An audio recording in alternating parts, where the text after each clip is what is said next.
جس مقام پر اب منگلا ڈیم واقع ہے وہاں پر پہلے میرپور کا پرانا شہر آباد تھا۔ جنگ کے دوران اس شہر کا بیشتر حصہ ملبے کا ڈھیر بنا ہوا تھا۔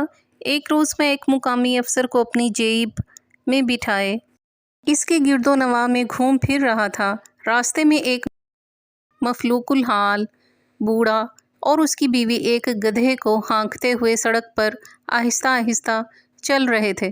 دونوں کے کپڑے میلے کچیلے اور پھٹے پرانے تھے۔ دونوں کے جوتے بھی ٹوٹے پھوٹے تھے۔ انہوں نے اشارے سے ہماری جیپ کو روک کر دریافت کیا، بیت المال کس طرف ہے؟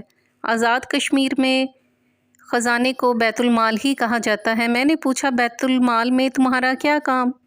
بوڑھے نے سادگی سے جواب دیا، میں نے اپنی بیوی کے ساتھ مل کر میرپور شہر کے ملبے کو کریت کر سونے اور چاندی کے زیورات کی 2 بوریاں جمع کی ہیں۔ اب انہیں اس کھوتی پر لاد کر ہم بیت المال میں جمع کروانے جا رہے ہیں۔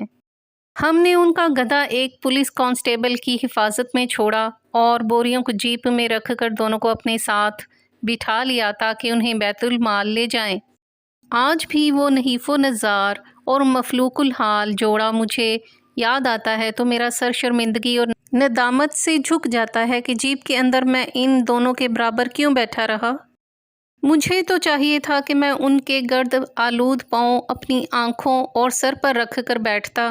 ایسے پاکیزہ سیرت لوگ پھر کہاں ملتے ہیں؟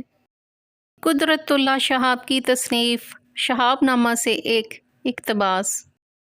اگر آپ کو ہماری کاوش پسند آئی ہو تو ویڈیو کو لائک کریں، شیئر کریں اور ہمارے YouTube channel book shelf official کو سبسکرائب کریں۔ شکریہ۔